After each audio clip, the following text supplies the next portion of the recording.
Olá, sejam bem-vindos e bem-vindas ao videocast The Road to Energy Summit, a série especial de videocasts que vai nos conduzir até o grande dia do evento em junho de 2025. Eu sou Hudson Mendonça, CEO do Energy Summit e vice-presidente de Energia e Sustentabilidade da MIT Technology Review Brasil. No episódio de hoje, a gente vai falar sobre os desafios dos grandes consumidores de energia nos seus esforços de inovar, criar soluções para descarbonizar, descentralizar, digitalizar e democratizar o acesso à energia. Para apresentar esse episódio, tenho aqui comigo minha parceira de sempre, Tatiana Yagura, COO do Energy Summit. Obrigada, Hudson. Olá a todos. Hoje temos o prazer de receber virtualmente Paulo Pedrosa, diretor executivo da Abrace Energia, que é uma associação que representa os grandes consumidores de energia e que defende, com base em estudos e documentos técnicos, a importância, Paulo, da energia a preços competitivos para o desenvolvimento do setor produtivo no Brasil. O Paulo também, ele é nosso embaixador da Energy Summit. Paulo, obrigada por estar aqui com a gente. Muito contente de estar aqui nessa caminhada com vocês rumo a junho. Bom, pessoal, obrigado, Paulo, mais uma vez. E para começar, a gente costuma fazer uma pergunta mais geral, mais abrangente, então eu queria que você se apresentasse, contasse um pouco da sua história, sabe, tem uma longa história aí associada ao setor, e falasse um pouco mais da Abrace, o papel que ela exerce e quais são as macro tendências que você enxerga. Bom, obrigado pela oportunidade. Quer dizer, eu sou um profissional velho no setor. Portanto, sentei em muitas das cadeiras ao longo do tempo, né? Trabalhei na assessoria da Comissão de Infraestrutura do Senado, né? Fui projetista de usinas hidrelétricas grandes e pequenas, né? Trabalhei no comissionamento, na partida de alguns dos grandes projetos hidrelétricos do Brasil, né? Fui executivo de empresas estatais e privadas, de geração, de transmissão, de distribuição. Fui conselheiro de muitas empresas, como Itaipu, Light, do ONS, diretor da ANEEL, secretário executivo do Ministério de Minas e Energia. Então, essa minha trajetória longa, né, me permitiu, assim, talvez o privilégio de construir ao longo do tempo uma visão integrada, né, dos vários aspectos do setor de energia. E nos últimos anos, né, eu aprendi a olhar o setor do lado de fora, né, como quem compra energia, né, e precisa da energia para produzir. Então, isso eu acho que me dá uma condição de estar aqui numa oportunidade bem bacana, liderando a Abrace. A Abrace, ela reúne as mais variadas empresas do país, de diversos segmentos, algumas intensivas na energia sob o ponto de vista do custo de produção, outras intensivas em energia sobre a rentabilidade do negócio, né? São negócios de muito giro, em que, sob o ponto de vista do dono, o custo da energia, mesmo não sendo muito relevante no faturamento, mas é relevante sob o ponto de vista do capital de quem aplica no negócio. Então, a Abrace, ela por ter empresas de vários segmentos, várias posições no Brasil, isso nos permite ter um olhar assim estruturado, consolidado, né, de buscar um setor melhor para todo mundo, né, e um fator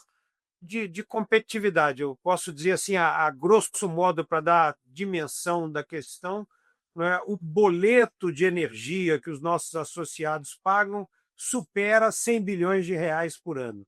Então, isso justifica, né, essa presença no debate da energia. Super legal, hein, Paulo? Parabéns aí por essa trajetória. Fiquei impressionada aqui com tanta coisa legal, né, que você já fez e o conhecimento. Muito tempo.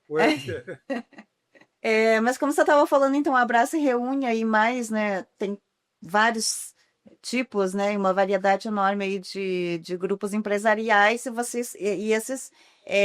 eu dei uma olhadinha ali no site de vocês, que são responsáveis por quase 40% do consumo industrial de energia elétrica no Brasil e 42% do consumo industrial de gás natural aqui no Brasil, né? Eu gostaria de te fazer uma pergunta assim, quais medidas específicas você acredita que poderiam ser implementadas para assegurar preços mais competitivos, consequentemente, maior crescimento aí do setor produtivo. E se você consegue dar alguns exemplos para a gente, práticos. Claro, claro. Assim, eu acho que o primeiro é a gente reconhecer que o Brasil tem o que o mundo todo gostaria de ter, né? A nossa energia competitiva é a energia renovável.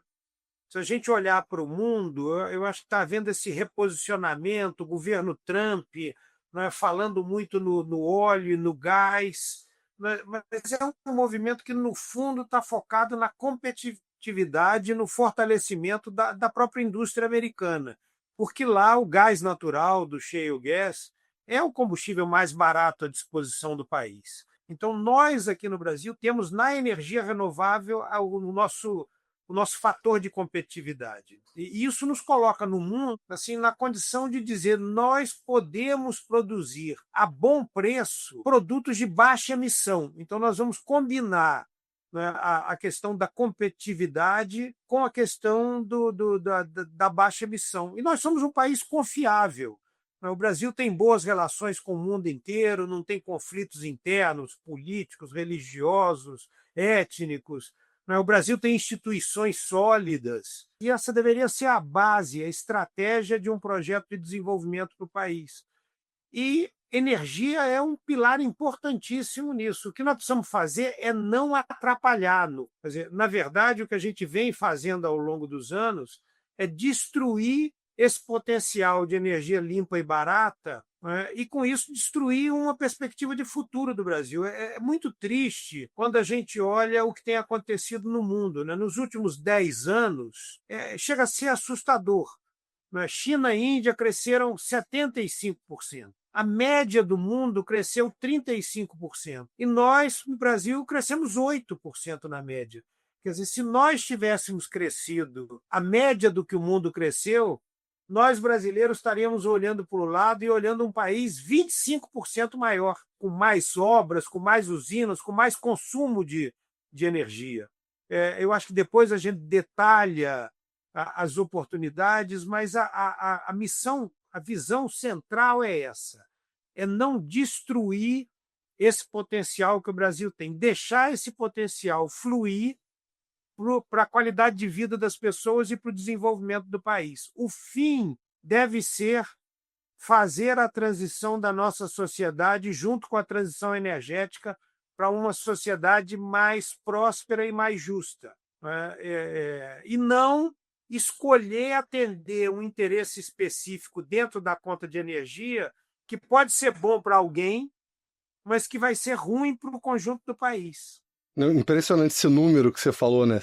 O tamanho do boleto de 100 bilhões de reais, realmente uma quantidade enorme, né? A gente fala de investimentos muito menores do que isso e faz realmente um grande estardalhaço, né, sobre investimentos de 5 bilhões e todo ano, né, a gente tem aí 100 bilhões sendo pagos de energia por esse grande grupo dos consumidores, né?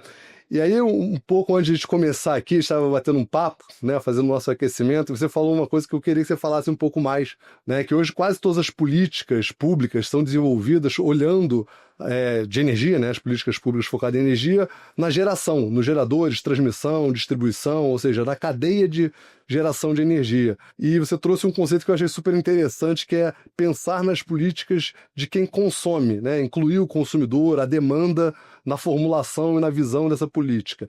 Eu queria que você compartilhasse um pouco para a gente um pouco dessa ideia e o que você acha que pode ser feito nessa direção.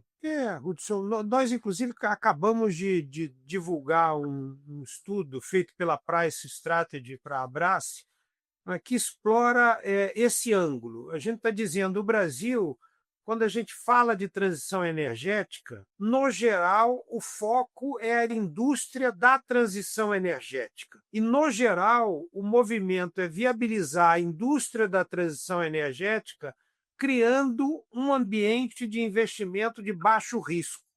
O modelo clássico é o modelo da cota. Quer dizer, eu quero beneficiar o biometano, então eu crio um mecanismo em que o produtor do biometano vai receber um pagamento por fora né? E com isso ele vai, eu quero viabilizar o biodiesel, então eu vou garantir uma mistura do biodiesel ou do combustível da aviação no diesel, né? Aí eu compro ele pelo preço que o produtor acha que é bom, né? E eu misturo, encareço um pouco o diesel de todo mundo ou o combustível da aviação, mas vou aumentando aquilo no limite. E aí você automaticamente cria um jogo que o lado da indústria da transição passa a defender permanentemente o aumento do percentual que está sendo misturado. Esse é um modelo que funciona, é o modelo da GD. Qual é o modelo da GD? É o modelo de você dizer, vou criar um nicho de investimento de altíssima rentabilidade dentro de um setor que tradicionalmente investe a 7% no segmento regulado, 12% no segmento mais competitivo como geração.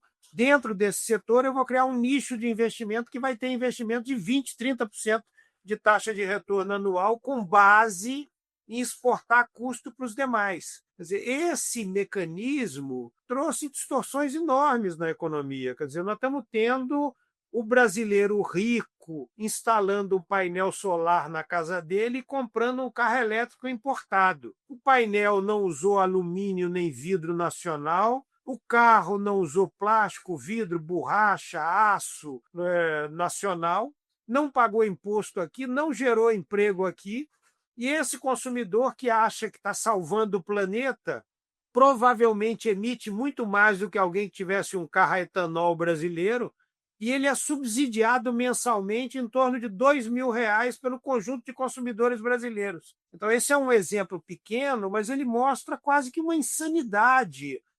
E aí nós estamos tendo 1.000 megawatts por mês de energia de painel solar entrando no setor elétrico, sobra energia, provoca o curtailment dos geradores, né, diminui o tamanho do mercado livre, abaixa estruturalmente o preço da energia, aumenta o risco de quem investiu, é ruim para o consumidor, que aquilo aumenta o custo da CDE, que os outros pagam, inclusive a indústria, encarece o preço do pão e de tudo que é produzido com energia elétrica numa política assim que foi focada no incentivo à oferta.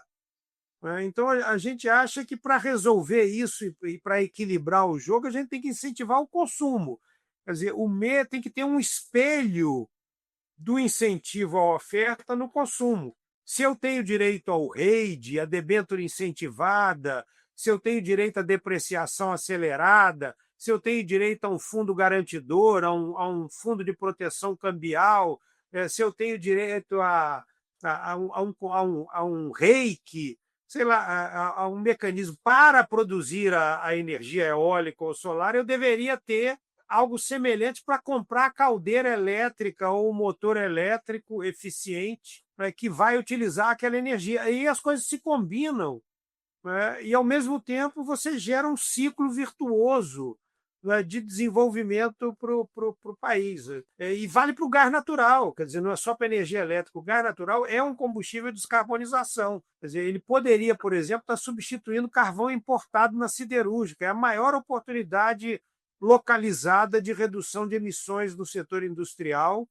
está no uso do gás natural na indústria siderúrgica. Paulo, mas então, assim, se a gente fala assim nas práticas sustentáveis, a agenda ESG, né? Eu queria saber, assim, nos associados ali da Braskem, em termos de inovação, adoção de tecnologias limpas, se você tem algum exemplo ali de projetos inovadores, vamos dizer assim, de energia renovável e eficiência energética que você gostaria de destacar aqui para a gente. Claro, eu aqui não vou falar de um ou outro associado. Tem muitos cases no site da Abrace. Eu vou dizer de forma genérica, mas assim, nós temos muitas empresas que conseguem substituir caldeiras a óleo por caldeiras elétricas. Hoje, se a energia tiver preço competitivo, né, isso é super bacana.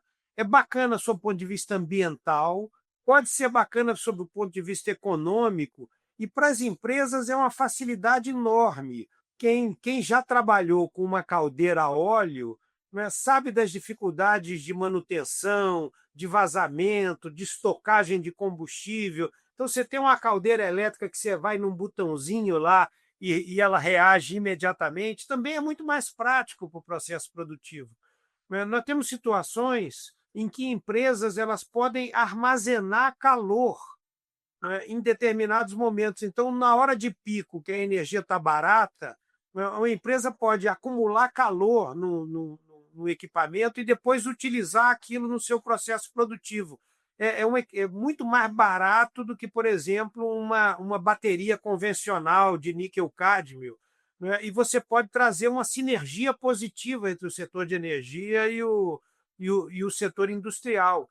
Mas tem 1000 mecanismos, né, em que a indústria ela consegue se somar ao setor elétrico com resposta da demanda, consumindo mais na hora do pico da solar, por exemplo, e reduzindo o consumo na hora que as térmicas caras entram para atender o sistema. São dezenas, centenas de oportunidades que cada indústria saberá buscar se o setor elétrico corrigir as suas deformações. A verdade é que as deformações do setor elétrico inibem, né, a reação da demanda. O setor precisa corrigir o sinal de preço, né, alocar corretamente os riscos e os atributos, porque é muito difícil para a indústria. A imprevisibilidade desse mercado, além do preço alto, é um problema. Lá atrás, quando nós tivemos aquela crise de preços altíssimos, por exemplo, as indústrias, em determinados momentos, elas vendiam a sobra da sua energia por R$ 80, ao mesmo tempo que elas eram obrigadas a comprar energia térmica de 1.800. Então, o conserto do setor elétrico, para ele respeitar a lógica econômica, né, é um passo importante para que as indústrias possam inovar a partir desse conhecimento em relação ao funcionamento do setor elétrico. Paulo, você mencionou aqui a questão do armazenamento de calor, né? A gente tem o nosso podcast regular, não essa série especial que a gente está gravando aqui, mas sai toda quarta-feira lá em todas as plataformas, Spotify, né, da MIT Technology Review, e a gente já fez uns 2 ou 3 capítulos sobre esse tema, né, armazenamento de calor. Né? A indústria, ela consome energia, né, 2/3 da energia das indústrias no mundo são em forma de calor, não em forma de eletricidade ou outras coisas. Então tem uma série de soluções super interessantes, como, né, uma tecnologia que a gente falou uma vez, que ele consegue armazenar num bloco de um super material que só perde 1% de calor por dia. Então você consegue aí ficar dias e dias armazenando aquele calor em forma. Acho uma tecnologia super interessante. Bom saber que as empresas brasileiras estão olhando para isso também, né? Eu acho que é um potencial de tecnologia muito, muito interessante, né? É verdade, mas o preço da energia tem que refletir isso. Você vê, por exemplo, hoje nós estamos falando no curtailment, né? O curtailment, por falta de consumo, né, é uma questão que você resolve com sinal de preço. Né? Se houvesse um preço de energia competitivo, certamente muitas indústrias poderiam aumentar o seu consumo para que essa energia fluísse. Mas a gente tem que olhar o custo.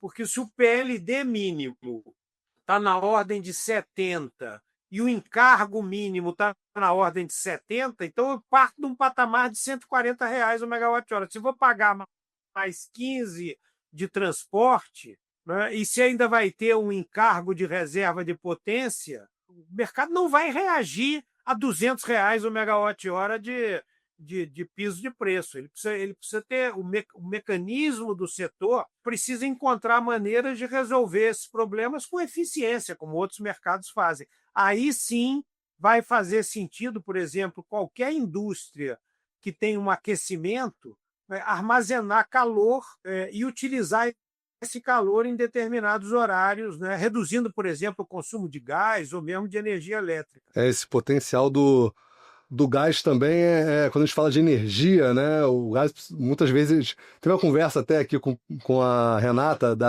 a Biogás, né? Falando sobre o combustível da transição, o próprio gás de combustível fóssil, né? Você pode ainda ter a alternativa de fazer ele renovável também, né? Com base nos resíduos agrícolas e urbanos, né? Então acho que tem muita alternativa, mas foi o que você mencionou, né? A gente precisa primeiro acertar os mecanismos do setor para poder isso ser injetado na rede de maneira competitiva, né? Perfeito. E tem que caber no preço do produto. Quer dizer, eu acho que a questão, já se falou muito, o mundo ia estimular, ia investir, as pessoas iam pagar um prêmio pelo produto renovável, iam pagar uma taxa de emissão de carbono. Eu acho que tudo isso entrou numa espécie de um hold. Não que não seja importante, é muito importante, mas assim, a agenda principal agora é a da competitividade. Biometano, por exemplo, era uma coisa que a gente estava vendo florescer muita iniciativa de biometano competitivo, né, enfrentando o mundo do gás, que o gás é caro. Hoje, o que a gente está vendo é todo mundo esperar a resposta da regulação para vir um incentivo por fora. Então, isso preocupa um pouco também. Acho que um pouquinho mais de competição entre os energéticos e um pouquinho mais do norte na competitividade nos ajudaria a encontrar soluções estruturais de longo prazo, porque se é bom para alguém, porque o custo vai ser diluído, o mercado não vai crescer. Se a gente olhar as principais distribuidoras do Brasil, em qualquer lugar, se olhar para São Paulo, por exemplo, você vai ver o consumo industrial estável e caindo e as redes se expandindo para atender aquecimento de piscina em condomínio. Quer dizer, nesse modelo, o gás não será o combustível da transição energética, porque ele não terá preço. Ele vai ser passado pela biomassa, pelo vapor do produzido com a queima do eucalipto, o gás vai perder a oportunidade de ser o combustível da transição energética. Ele precisa criar mecanismos, esse gás, que pode ser barato do pré-sal, nosso, ele tem que fluir pelas redes a preço competitivo para acionar os gatilhos, né? Para o fertilizante, a indústria de cimentos, para a indústria siderúrgica. Aí a gente pode ter grandes volumes de gás. Quer dizer, o setor de gás ele precisa refletir. Se ele continuar no mecanismo atual, né, ele vai perder na indústria para as opções como a biomassa e vai perder nas residências para a GD por assinatura. A GD por assinatura vai deslocar o uso do gás nas residências porque está sendo subsidiado pelo setor elétrico. Precisa tudo se reordenar com a lógica da competitividade para que o país encontre um ponto de equilíbrio eficiente para todo mundo, senão vai ser ruim para todos. Ô Paulo, entrando aí nessa parte de infraestrutura, os associados ali da Brás, eles são responsáveis por 67% dos investimentos ali no setor privado. A gente estava falando aqui de acelerar um pouco mais nessa infraestrutura energética para que tudo aconteça aqui no Brasil. E aí eu queria te perguntar se você conhece algum projeto que já esteja, que possa ser implementado nos próximos anos, se tem alguma coisa que possa nos ajudar aí a chegar, como você disse, poderíamos estar 25% melhores, né? Que você disse agora no começo. Então, queria saber se você conhece aí. Isso. Tem muito associado industrial investindo em energia, mas, de certa forma, esse não é o melhor modelo. Tem associados nossos que constroem linhas de transmissão gigantescas para poder ter acesso à energia. E depois eles doam essas linhas para o sistema. E muitos associados investem, por exemplo, na produção de energia elétrica. Mas o ideal é a gente ter um setor com regras claras que estimulem a eficiência para que a gente possa investir no consumo e possa ter acesso à energia competitiva, oferecendo aqueles contratos que vão fazer o investidor em energia investir no negócio dele. Eu acho que um setor mais eficiente é um setor que segue essa lógica e que estimule o investimento na energia e no consumo de energia. A gente vê, por exemplo, o IRA nos Estados Unidos como era, né? E aqui no Brasil tem elementos super interessantes. Na indústria química, tem um programa que é o REIQ Investimentos, em que o investimento feito na expansão da produção química ele tem uma compensação no pagamento do PIS/COFINS. Quer dizer, um programa como esse é bom para todo mundo, porque é um investimento que não seria feito, né? Ele é viabilizado com esse mecanismo e depois ele vai pagar imposto. Então, sob o ponto de vista da arrecadação do governo, faz todo sentido. Se o Brasil tivesse crescido, se a indústria tivesse crescido no Brasil, A nossa participação no PIB brasileiro, da década de 80 para cá, caiu de 50% para 25% do PIB. Quer dizer, se nós não tivéssemos caído, tivéssemos crescido junto com o resto do PIB, o quanto mais o governo teria arrecadado impostos? Porque, afinal, quem paga imposto no Brasil é a indústria. Então, no fundo, o problema do equilíbrio fiscal que a gente está vivendo hoje, ele pode ser explicado também pela perda da qualidade industrial do nosso PIB, que é quem suporta. E aí, olhando para frente, a recuperação do investimento na indústria é talvez o maior programa social à disposição do governo, porque é isso que vai financiar a escola pública, o SUS, né? E é o maior programa de geração de empregos à disposição do país. Esse estudo da Price, que está no site da Abrace, mostra que nós poderíamos agregar 1 trilhão ao PIB brasileiro e 10 mil megawatts ao consumo de energia, né, favorecendo o consumo de energia, não apenas a oferta de energia.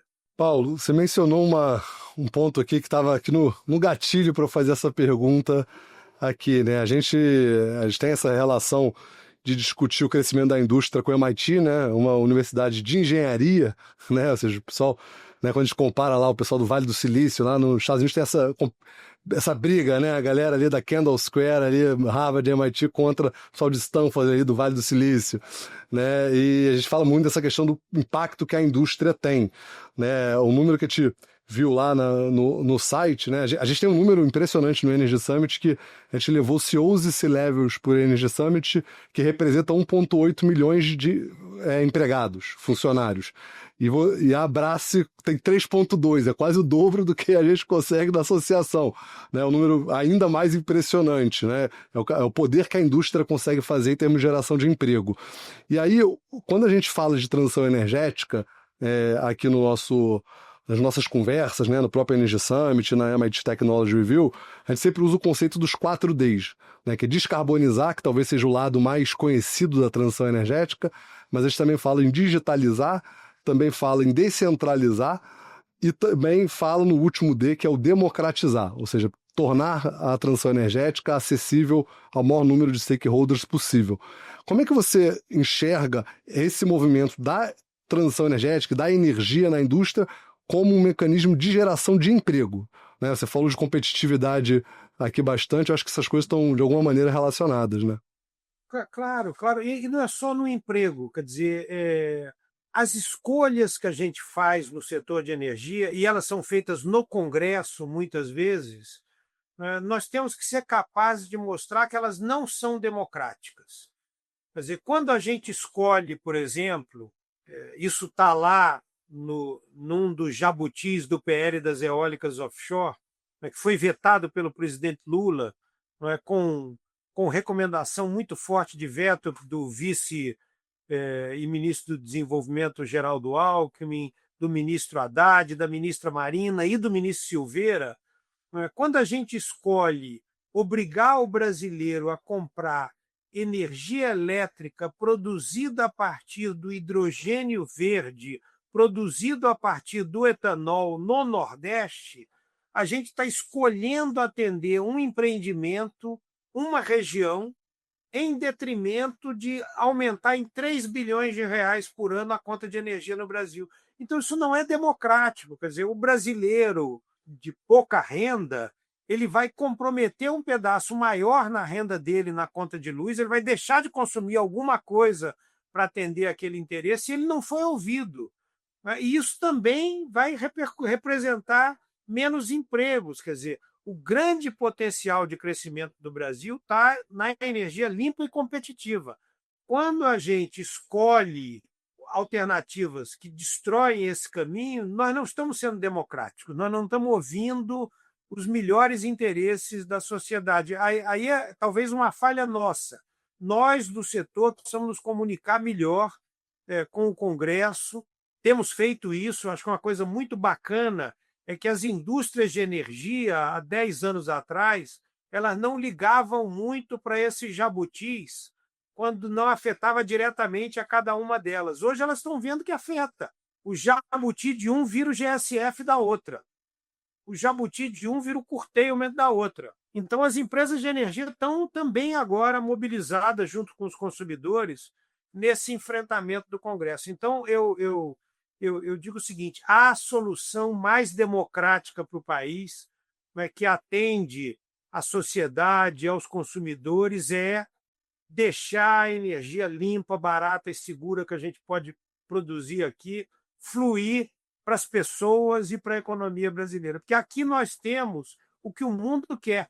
A gente tem minérios, a gente tem aqueles minerais críticos, estratégicos, a gente tem produtos agrícolas para serem industrializados, a gente tem proximidade dos grandes mercados, a gente tem um governo democrático, a gente fala e é ouvido pelo mundo todo, né? Eu acho que a gente precisa de mais engenharia, e o MIT está ali no altar da engenharia, mais produção, mais tecnologias de produção, na inovação, né? Porque é aí que está o futuro do nosso país. Paulo, você podia continuar essa conversa por um tempão. Eu queria fazer um comentário depois e depois a gente vai para o nosso momento final. Você falou essa questão do jabuti de uma ser, né, o problema da outra. Foi muito interessante. O primeiro painel lá do Energy Summit 2024 foi o painel dos CEOs dos nossos patrocinadores, né? E estavam das várias formas de energia diferentes, né? Tava CEO da Total, o CEO da Equinor, o CEO da Ativos, né, que é biocombustível, o CEO da Energisa, né, o Botelho, e estava o Tomás Kim, porque a Magda, né, assumiu a Petrobras um dia depois do Energy Summit, então ela não pôde ir, não tinha tomado posse ainda, né, mas foi super interessante essa discussão, porque retratou exatamente isso. Um falando que estava entrando na área do outro, né? Então você não faço eólico offshore, vou entrar na elétrica, eu faço cogeração na usina, gero. Então você realmente vê que essas energias, né, que antigamente não se conversavam, hoje tem que conversar, né? A Total, uma empresa, está cada vez mais diversificada em termos de energia, que não. Então todas essas empresas aí vivendo isso do lado da oferta, né? E obviamente isso reflete também, né, nas óticas do lado da demanda. Mas agora a gente tem um momento que a gente pede as dicas, né, nossas dicas do videocast, né, o momento Energy Beats. Então vamos para o nosso momento de dicas Energy Beats. Bom, então para começar nosso momento Energy Beats, a gente sempre, como manda a tradição, né, a primeira dica do nosso convidado. Então, Paulo, queria saber qual o seu beat de hoje. O meu beat de hoje é que eu que venho do setor de energia, passei 40 anos no setor de energia, o beat é que agora está na hora de olhar o consumo de energia integrado com a produção. E é esse olhar para o consumo que vai não só levantar o setor de energia, mas levantar o país. Meu beat é no site da Abrace, está disponível a apresentação num evento bem bacana que nós fizemos há pouco tempo, do trabalho da Price Strategy, né, que olhou a nosso pedido as oportunidades da transição energética a partir do consumo e não da própria indústria da energia ou da indústria da transição energética. Esse estudo mostra assim como nós podemos ser melhores como setor de energia, como indústria e como país com essa abordagem estruturada. Excelente. E Tati, seguindo a sequência aqui, qual o seu beat de hoje? Hudson, Paulo, eu tenho aqui o meu beat, na verdade, é o relatório da Abrace, os impactos do preço da energia no crescimento e desenvolvimento econômico, que foi atualizado agora em 2024. Achei, assim, uma leitura essencial, né, para quem busca entender aí a fundo a relação entre energia, economia e desenvolvimento, mas eu queria só comentar ali, como vocês estavam falando, né, do jabuti, dos objetivos de outro, a gente falou desse pensamento coletivista, intervenção governamental, etc. e tal. Eu me lembrei de um livro que eu gosto muito, que é Revolta de Atlas, que me fez pensar muito nessa interligação entre indústria e... Claro que ali não fala de energia, mas me fez pensar bastante nessa linha de pensamento. E, é claro, o Energy Summit, como o Hudson acabou de falar, a gente... No evento, a gente junta, né, todas as pontas aí do ecossistema de criação de ecossistema de inovação, e são esses os meus beats, acabei dando 3. Ô, Tati, eu nem tava na minha lista esse beat da Ayn Rand, né, o Revolta de Atlas. Ele foi o segundo livro mais lido, né, da história dos Estados Unidos, né, o segundo livro mais influente da história dos Estados Unidos pela Biblioteca do Congresso Americano, né? Então, é um livro que é um romance com esse potencial de influência enorme. E para minha vida também foi muito importante. Eu estava em Brasília, fui secretário executivo adjunto do Ministério de Ciência e Tecnologia, e eu recebi esse livro de presente no dia que eu voltei para o Rio de Janeiro. Então, realmente é um livro que vale super a pena, e reforçando o seu beat, né? Mas o meu beat oficial, né, reforçando o seu beat aqui, não podia deixar de ser, né, os três mencionaram, e realmente é fantástico, é o site da própria Abrace Energia, né, abrace.org.br, tem uma série de estudos técnicos, materiais super interessantes, né, tem a impressionante lista das associadas, você vai ver lá realmente todas as empresas gigantescas que realmente fazem muita diferença em inúmeros setores diferentes, né, quando a gente olha as outras associações ligadas à energia, você vê lá os blocos muito homogêneos, né? O tipo de empresa muito parecida, né? Quando você vai na Abrace, tem, né, de empresa de cerveja, a empresa que faz aço, a empresa que faz alimentos, é um negócio super impressionante e mostra a potência e a diversidade que a indústria brasileira tem, né? Que é uma coisa que a gente às vezes não ressalta. Então o meu beat de hoje é o site da Abrace Energia, abrace.org.br, é imperdível para entender todo esse outro lado do mundo da energia, né? O lado de quem consome, não apenas o lado de quem produz. Bom, pessoal, foi excelente esse nosso bate-papo. Paulo, mais uma vez eu queria agradecer o seu tempo, o quanto você compartilhou de conhecimento aqui, realmente essa trajetória diversificada que você tem faz ter uma visão muito completa do setor de energia. Eu queria agradecer você mais uma vez por estar aqui com a gente. Então, olha, super obrigado, e Tati, por essa oportunidade. Queria convidar todos que nos acompanham a seguir a Abrace, né, nas várias redes sociais. Obrigado. Tati, também queria agradecer você pela parceria de sempre. Obrigada, Hudson. Obrigada, Paula, por estar aqui com a gente. Foi muito interessante aí essa conversa. Então, pessoal, esse foi mais um episódio da nossa série especial de videocast The Road to Energy Summit, um super aquecimento aí para o que a gente vai ver em julho. Não deixe de nos seguir nas redes sociais e também na sua plataforma de podcast preferida e no YouTube. Em todos esses canais vamos estar presentes aí para você consumir esse ótimo conteúdo. E até o próximo episódio da nossa série especial The Road to Energy Summit.